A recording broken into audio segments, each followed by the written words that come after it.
buried near the spot. 2061 Private J. Pearson, Royal Scots, 22nd of May, 1915. Private James Pearson, the Royal Scots, who died in May 1915. Notice buried near this spot, not necessarily here, but somewhere around. The reason for that I'll come to tomorrow, I'll tell you a wee bit more then. This is he. In his uniform. This is him. The Watsonian rugby player. You're standing beside a grave of former George Watson's pupil.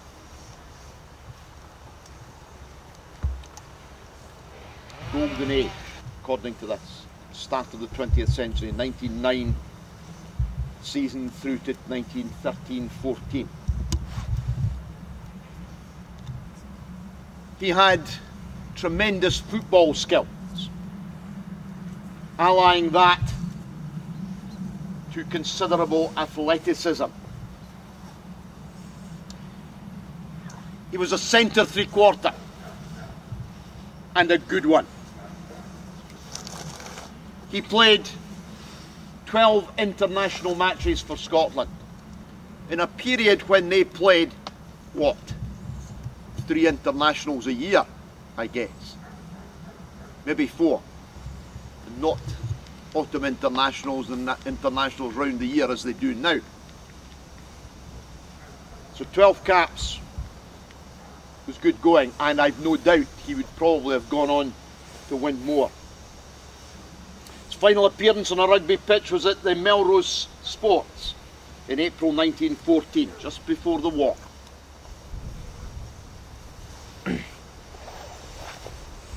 a memorable moment, he gained possession behind his own goal line, ran the full length of the pitch to score a try and win the Ladies' Cup at Melrose. I was told this morning that apparently he still holds the record for the, I think it was the highest points on most tries scored at the Melrose Sevens. 100 years later, that's no mean achievement, I would suggest. When the war broke out in 1914, he joined the Watsonian Military Training Corps. He had never joined the school cadets, so he needed the training. He went on to join the 9th Battalion of the Royal Scots, Edinburgh's 1st Territorial Regiment to see action. He arrived in France on the 26th of February 1915 and came to the Ypres sector. His battalion were caught up in the first gas attack in the spring of 1915. The 27th of April, the battalion were in Sanctuary Wood, digging trenches, perhaps the one you have stood in not so long ago this morning. There was a huge German artillery bombardment. They held the line until the night of the 22nd, 23rd of May, and eventually were relieved. It was Peary's bad luck to be hit by a sniper just hours before he was due to leave Sanctuary Wood. He was going to get water for tea. His grave, buried here, his grave was destroyed by shell fire, but miraculously found again in 1930. And in that year, a comrade wrote this account. The 1930 edition of this magazine. So I think it is a very special thing, this. Listen carefully. Sanctuary Wood has many memories. but there is one which transcends all others.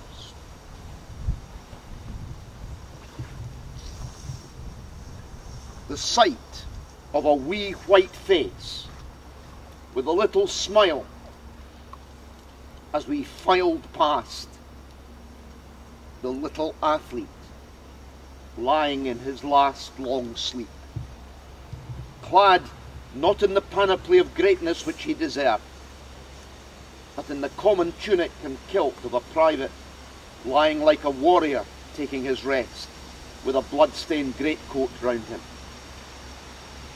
His name was known and loved by thousands. Countless times he had thrilled them with his genius, and now in the sacred cause he had laid down his life as a humble soldier. Never again will the little round-shouldered figure with its long arms and gloved hands gather a ball unerringly as of yore. But there must always be one spot in Sanctuary Wood that is forever hallowed in Scottish rugger hearts: the resting place of Jimmy P, peerless three-quarter, private soldier, and a gentleman. Give your eyes. A moment, I think, to be treasured.